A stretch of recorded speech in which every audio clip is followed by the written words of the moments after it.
कंगाल करके कहाँ जा रहा है पैसा? वो किसकी कमाई है? किसी मंत्री के बाप ने कमाया या प्रधानमंत्री के बाप ने कमाया? वो तो कहते हैं मैं 30 साल भीख मांगा, चाय बनाया। आज संविधान है। नया संसद भवन में महामहिम मुर्मू जी को नहीं बुलाया गया। इसके पहले हमारे कोविंद भाई थे, उनका भी बड़ा अच्छा सत्कार कर दिया है आरएसएस और बीजेपी ने। उसी संविधान को खत्म करने का षड्यंत्र रचा जा रहा है। कॉलेजियम सिस्टम हमारे सामाजिक न्याय का हत्यारा है। हमें कहीं जगह नहीं है, चाहे वो स्कूल कॉलेज हो, चाहे आपका न्यायालय हो, हमारे हक को दबाया गया है। हम अम्बेडकरवादी हैं। हम बाबा साहब की सोच में पले बढ़े हुए लोग हैं। आज यहाँ पर आए हैं एक दूसरे के विचारों का आदान प्रदान करने के लिए। मंचासीन अध्यक्ष साहब, सबका नाम नहीं ले पा रही हूँ, लेकिन सभी बड़े बुजुर्गों को फिर से एक बार उनका हार्दिक स्वागत है इस कॉन्स्टिट्यूशन क्लब में। विजय भाई ने कहा कि ये कुछ विषय हैं जिस पर हम लोगों को सोचना और बात करना। मैं उत्तर प्रदेश से हूँ, डॉक्टर लालती देवी, समाज सेवा में है, स्वतंत्रता संग्राम सेनानी परिवार से हूँ। और एक बड़ा सौभाग्य है कि मेरे परिवार में उस समय इंटरिम गवर्नमेंट में हमारे बाबा के जो रहे पूर्वज उसमें रहे हैं, तो थोड़ा मोड़ा इतिहास की भी जानकारी है। और जहाँ तक बाबा साहब के बारे में है, वो बचपन से यही पढ़ा गया कि हमारे कौन हैं, बाबा साहब ही हैं सब कुछ, और बाबा साहब नहीं होते तो आज हम नहीं यहाँ होते। ये वह भारत है जहाँ बाबा साहब ने बहुत सारी प्रताड़नाओं को, बहुत सारे अपमानों को झेलते हुए जब भारत की ये दुर्दशा देखी, यहाँ जो सामाजिक स्थिति थी उसके विषय में सोचा और सारे लोगों से, कह लीजिए मनुवाद से, ब्राह्मणवाद से, तमाम चीजों से लड़ते हुए उन्होंने देश की आजादी में हिस्सा लिया, देश को आजाद कराया और देश के संविधान की रचना की। और तब से लेकर आज ये देश बाबा साहब के बनाए संविधान पर चल रहा है। ये बहुत बड़ी बात है। हम अम्बेडकरवादी हैं, बहुत गौरव महसूस करते हैं, लेकिन एक बात का दुख होता है। वही बात हम आ गए फिर कहने के लिए कि क्या इतने दिनों से, 6 महीने से सब चल रहा है, क्या हम इतने ही लोग हैं? क्या हमारे ही ऊपर जिम्मेदारी है कि हम बाबा साहब के संविधान पे मंडराते हुए खतरे के लिए हम लड़े आगे आए? लेकिन कोई घबराने की बात नहीं है विजय भाई। हमारे इतने बुद्धिजीवी यहाँ से लोग आए हुए हैं, बैठे हैं जो लोग हैं, तो सोच लीजिए कि वो एक एक स्तंभ है। और मैं समझती हूँ कि एक कोई जाएगा, हरियाणा में जाएगा, यूपी में जाएगा, मध्य प्रदेश में जाएगा, या बिहार में जाए या महाराष्ट्र में जाए, तो निश्चित है कि आज आपने जो ये नींव रखी है उसका गुणगान वहां जरूर करेंगे। इसलिए कि ये एक घोषणा है आपकी, आपने कर लिया है, मुझे डर नहीं है, तो न डरने वाले आपके साथी आपके साथ हमेशा खड़े रहेंगे, चाहे कुछ भी हो जाए। ये वही भारत है जो बुद्ध के निर्देश पर चल रहा है, जहां से शांति अहिंसा जियो और जीने दो का उद्घोष गया। वही भारत आज ऐसे हालात में पहुंच गया। वो संविधान, वो बाबा साहब जिन्होंने एक इंसान को इंसान की श्रेणी में खड़ा किया, जिन्होंने जाति धर्म भेद लिंग के इधर उन्होंने सबको मौका दिया, सबके मूलाधिकार दिए, सबको समानता दी।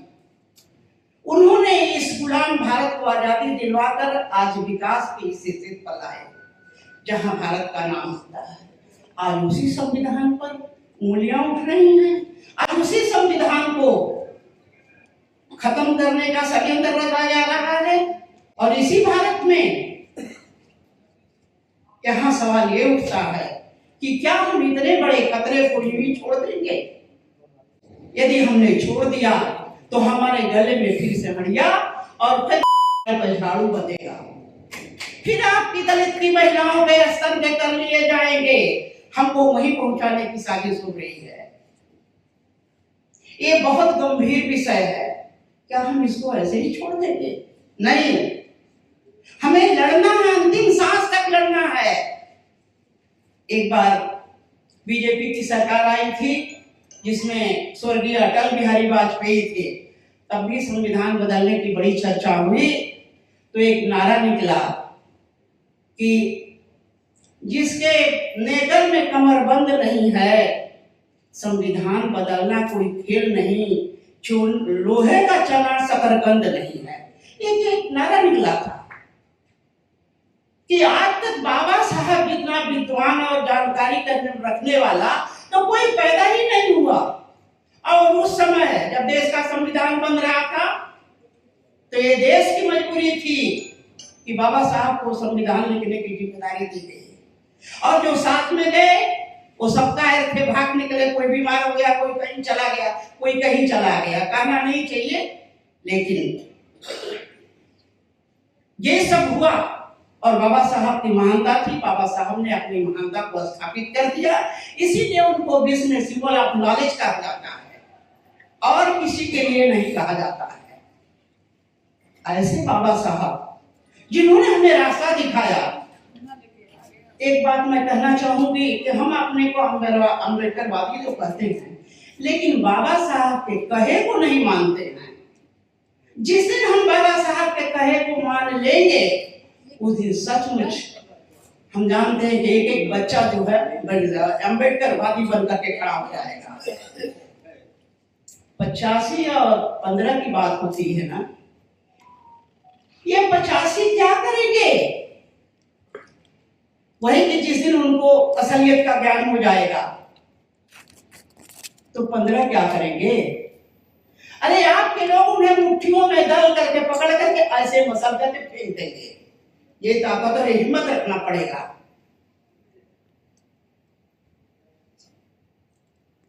हमें संविधान को हर हालत में बचाना है। बात आई ईवीएम की बात हो रही है, आरक्षण की बात हो रही है। बाबा साहब ने आरक्षण की व्यवस्था की तो देश में जो भी उस समय थे सबके सामने सबकी सहमति से कि समाज का एक जो वंचित तबका है उसको समाज में बराबर करने के लिए आरक्षण की व्यवस्था दी गई ताकि हमारा देश विकास कर सके। क्योंकि देश की अर्थव्यवस्था में सबसे बड़ी रीढ़ की हड्डी कौन है? वही 85% लोग हैं जिनको मनुष्य नहीं माना गया, जिनको आज भी इनकी छाया से अपवित्र हो जाते हैं। वही ताकत है। इनको अब हमारा काम है कि इनमें जागृति लाना करना। लेकिन सवाल यह है कि हमारी सबसे बड़ी कमजोरी है, हम कैसे लड़ाई लड़ेंगे? जो हमारे ही भाई हैं आज यहाँ नहीं आए हैं, वो कहेंगे अरे विजय बौद्ध का कार्यक्रम है, देखें कितने आदमी आते हैं। हम लोग भी करते हैं अपने यहाँ कार्यक्रम। अभी यूपी में मैंने 15 अक्टूबर को किया था वायलेंस फ्री इंडिया मिशन। कुछ लोगों ने कहा अरे ये तो कहाँ वहां चलेंगे। 700 का हाल नहीं भरा, मुश्किल से 500 लोग आए थे। हमने कहा कोई बात नहीं है, ये हमारी कोई अकेले या विजय बौद्ध जीतिया वकील साहब की बात नहीं है, ये हमारे पीढ़ियों की बात है। हम अपने पीढ़ियों को क्या जवाब देंगे? अभी जितेंद्र भाई ने कहा कि वो हमसे जरूर सवाल करेंगे कि जब हमारा सब कुछ छीना जा रहा था तो तुम कहाँ थे? कैसे हम जवाब देंगे इसका? नहीं दे पाएंगे। इसलिए हमको एक होना पड़ेगा। पीछे की बातें भूल जाओ। किसी ने तुम्हारे साथ किया होगा दगा धोखा, उसको भूल जाओ। बाबा साहब के लिए, संविधान की रक्षा के लिए हमको एक होना पड़ेगा। नहीं होंगे तो हमारा क्या असर होगा? बस सोचते रहिए बैठ करके। जैसे अभी किसी भाई ने हमारे कहा कलबुर्गी का क्या हाल हुआ, गौरी लंकेश का क्या हाल हुआ, जस्टिस जोया का क्या हाल हुआ। जब इस तरह का चल रहा है तो बहुत खतरनाक स्थिति है। जहां तक न्यायालय की बात है तो आपने बताया, जानते हैं कि कैसे चलता है कॉलेजियम सिस्टम? हमारे सामाजिक न्याय का हत्यारा है। हमें कहीं जगह नहीं, आप एक बार उठा कर देख लीजिए, चाहे वो स्कूल कॉलेज हो, चाहे आपका न्यायालय हो, हमारे हक को दबाया गया है। हम जितना इस देश के लिए करते हैं, अपना खून पसीना देते हैं, उतना हमको नहीं मिल पाया। और वो हक हमारा ये दबा कर बैठने वाले लोग, जो मिला है उसे भी छीनना चाहते हैं। क्या आप ऐसे छीनते देखते रहेंगे? बताइए, आप में नौजवान भाई हमारे बैठे हुए हैं। आज जिस एज ग्रुप के लोग यहाँ पर बैठे हैं कि 60 या 67 प्लस के या 50 प्लस के लोग हैं, जिनके घर में कमाने वाले लोग थे, अच्छा खा लिया, बढ़िया जूता पहनकर, बढ़िया स्टाइल से बाल कटवा करके, कपड़ा पहन करके निकल गए बाइक लेकर के, वो यहाँ नहीं आ सकते, वो बैठ नहीं सकते।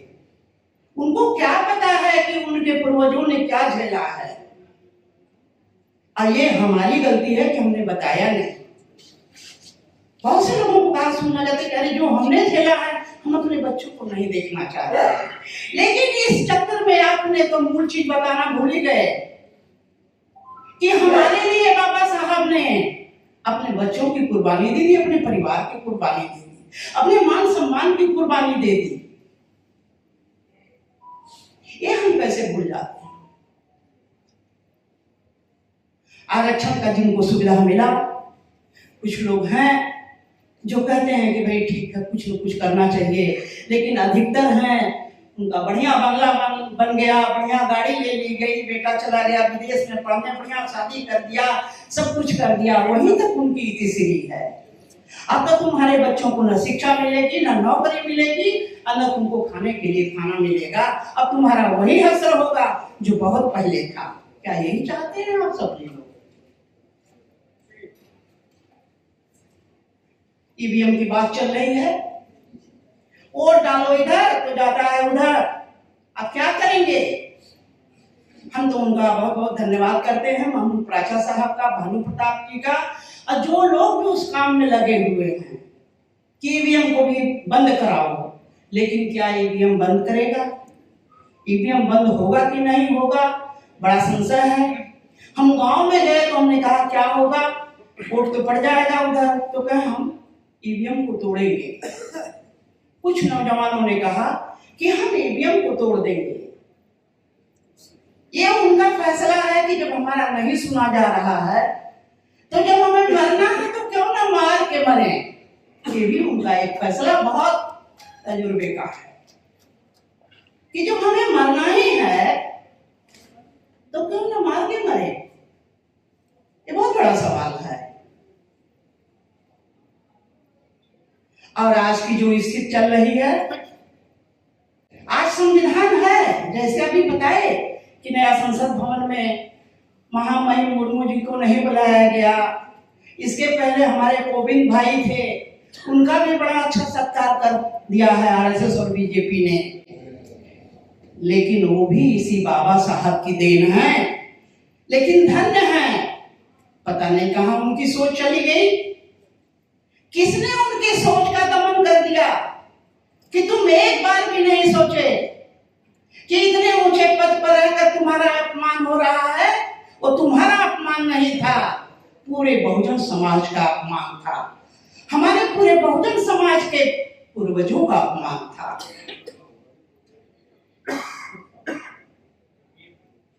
एक भाई ने लिखा, राष्ट्रपति जी आई तो बहुत अच्छा बोल रही थी, जज लोग बैठे थे। मैंने कहा तुम कहाँ खो जाते हो, बहुत पहले बोला था, अब बोल नहीं सकती, जबान नहीं खुल सकती, किस चक्कर में तुम पड़े हो? तो वो हमें दिखा करके उनका उपयोग किया जा रहा है कि हम दलितों को आगे लेकर चल रहे हैं। अब क्या जाने, हम क्या जाने कि वो ले गए दिया सलाई की तिली जला करके आ जाओ, सामने स्वर्ग है, और ले जाके गड्ढे में ढके लाए, वही हालत है भाई। तो ये बात है, इसको सबको समझना पड़ेगा। और जहां तक कि इसका सामना कैसे किया जाए, जो लोग आए हैं, मैं समझ रही हूँ कि आज यहाँ ये कार्यक्रम हुआ है, तो हम जहां जा रहे हैं, छोटे ही लेवल पर, अपने गांव के लेवल पर, गांव में छोटे छोटे चौपालों लगा करके भी हमको इसके लिए सचेत करना पड़ेगा कि हम क्या करें।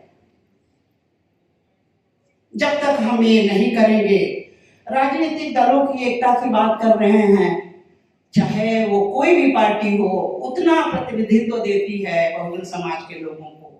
वहां वो जाते हैं तो उनका दिमाग शून्य हो जाता है, क्योंकि वो स्वार्थ से लिप्त हो जाते हैं कि यदि मैं कुछ बोलूंगा तो मुझे आगे टिकट नहीं मिलेगा, मैं मंत्री नहीं बनूंगा, मेरा ये नहीं होगा, ये सारी चीजें हैं। आप उन लोगों से उम्मीद छोड़ दीजिए कि वो करेंगे।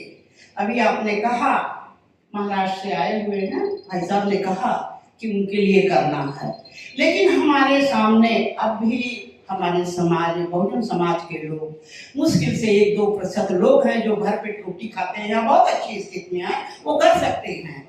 लेकिन मैं समझती हूँ 50-60% ऐसे लोग हैं जो आर्थिक विपन्नता में अपना जीवन गुजार रहे हैं। मैं यदि झूठ कर रही हूँ तो आप लोग बताइए, किसी के पास इतनी अभी नहीं है। और अब तो सवाल ये है कि साहब हमारा सब कुछ जाएगा, आरक्षण कर रहे तो तुम्हारा आरक्षण बिक जाएगा, अब तो तुम्हारा जीवन जानवर का फिर से बनने वाला है, जिस तरह के हालात पैदा हो रहे हैं। कल जो घटनाएं घटी हैं, एक अभी एक करोड़ों पानी के बारे में आपने सुना होगा, पूरे देश को कंगाल करके कहाँ जा रहा है पैसा, वो किसकी कमाई है? किसी मंत्री के बाप ने कमाया या प्रधानमंत्री के बाप ने कमाया? वो तो कहते हैं मैं 30 साल भीख मांगा, चाय बनाया। करोड़ों करोड़ों का कहां से हो गया? लोगों ने कहा है कि उसका जो पीएम केयर फंड है उसकी भी जांच होनी चाहिए, वो साफ हो गए हैं। किस तरह से जो आगे बढ़ रहा है, चाहे माइनॉरिटी का हो चाहे दलित का हो, किस तरह से सरकारी संरक्षण में गोली मार दी जाती है, लोगों के घरों को ढहा दिया जाता है। ये न्याय है? ये कौन सा न्याय है?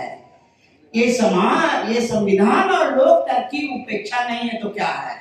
संविधान के रहते हुए लोकतंत्र को दरकिनार कर दिया जा रहा है, और वही है कि हम फिर से मनुस्मृति लागू करेंगे।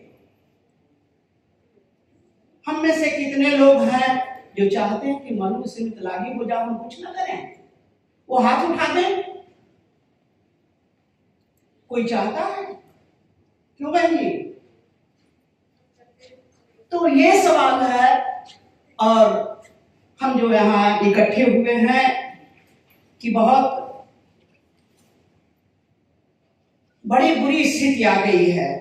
अब उस स्थिति का सामना करने के लिए हम लोगों को जो है करना पड़ेगा, और हमारे जो साथ में हैं, विजय भाई का साथ यदि 10 दे तो उनका विजन क्लियर होना चाहिए। धोखे में मत रखना, यदि धोखे में रखोगे तो तुम भी मारे जाओगे और जितनी बाकी सब मारे जाएंगे। अपना विजन क्लियर रखो कि मुझे करना क्या है, तब जाकर हम कुछ कर पाएंगे। ऐसे बैठने से कुछ नहीं हो पाएगा। नेशनल दस्तक की आपसे गुजारिश है कि अगर इसको बचाना चाहते हैं तो नेशनल दस्तक को सब्सक्राइब करने के लिए रेड कलर के सब्सक्राइब बटन को दबाएं, फिर बेल आइकन की घंटी दबाएं। नेशनल दस्तक को बचाने के लिए बहुत जरूरी है कि हर खबर को शेयर करें, लाइक करें, कमेंट जरूर करें।